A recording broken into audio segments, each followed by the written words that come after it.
আসসালামু আলাইকুম সম্মানিত শিক্ষার্থীবৃন্দ, গেম অফ স্টাডির তরফ থেকে আমি আবির স্যার সকলকেই স্বাগতম জানাচ্ছি খুবই গুরুত্বপূর্ণ আপডেট নিয়ে। তো মূলত যারা এসএসসি 2025 ব্যাচের পরীক্ষার্থী যারা ছিলেন তাদের জন্য এটা অনেক গুরুত্বপূর্ণ একটি আপডেট। তো বলা হচ্ছে যে এসএসসি পরীক্ষার ফল কবে সেটা কিন্তু ঢাকা বোর্ড চেয়ারম্যান কিন্তু জানাচ্ছেন। তো আনুমানিক একটা ডেট আমরা পাচ্ছি। তো একটু জেনে নেন বিশেষ করে কবে পরীক্ষাটা রেজাল্ট দিতে পারে। তো বলা হচ্ছে যে চলতি বছরের এসএসসি ও সমমান পরীক্ষার ফলাফল নির্ধারিত সময়সীমার মধ্যে প্রকাশ করা হবে, অর্থাৎ আগামী 13ই জুলাইয়ের মধ্যে ফল প্রকাশ করা হবে। ঠিক আছে। আর বুধবার 12 জানুয়ারি দুপুরে দ্য ডেইলি ক্যাম্পাসের সাথে আলাপকালে এসব কথা জানান আন্তঃশিক্ষা সমন্বয়ক বোর্ড সভাপতি ও ঢাকা মাধ্যমিক এবং উচ্চ মাধ্যমিক বোর্ডের chairman professor doctor Khondkar Ehsanul Kabir. Dhaka board chairman বলেন যে পরীক্ষকরা খাতা মূল্যায়ন শেষে বোর্ডে পাঠাতে শুরু করেছেন। অনেক খাতা এখনো আসা বাকি।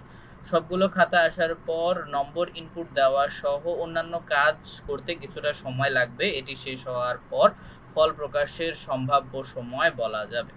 ঠিক আছে। এবার পরীক্ষকরা মূলত খাতা নিয়ে কিছুটা বিলম্ব করছেন। বিষয়টি ফলাফল বিলম্ব হওয়ার কারণ কি, এমন প্রশ্নের জবাবে খন্দকার এহসানুল কবির আরো বলেন, পরীক্ষকরা নির্দিষ্ট সময়সীমার মধ্যে খাতা নিয়ে গেছেন, এটি নিয়ে তেমন কোনো সমস্যা হয়নি। আমরা আশা করি 60 দিনের মধ্যেই ফলাফল প্রকাশ করতে সক্ষম হব। আচ্ছা, তো আশা করি বুঝতে পেরেছেন। তো আনুমানিক ডেটটা হচ্ছে 13ই জুলাইয়ের মধ্যে আপনার ডেটটা দেওয়া হয়েছে। তো এটা অন্যান্য বোর্ডের মধ্যেও কিন্তু প্রযোজ্য, শুধুমাত্র যে ঢাকা বোর্ডের চেয়ারম্যান বলেছে বিষয়টা কিন্তু এরকম না।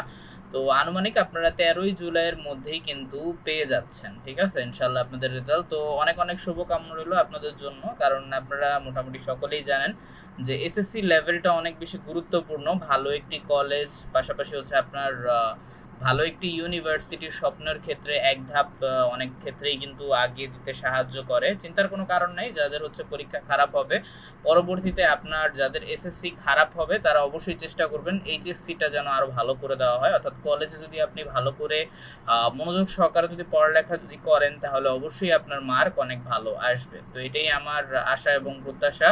আর শুভকামনা রইল সকল শিক্ষার্থীদের। ইনশাল্লাহ আপনাদের সর্বোচ্চ সাফল্য আমি আবির স্যার কামনা করছি।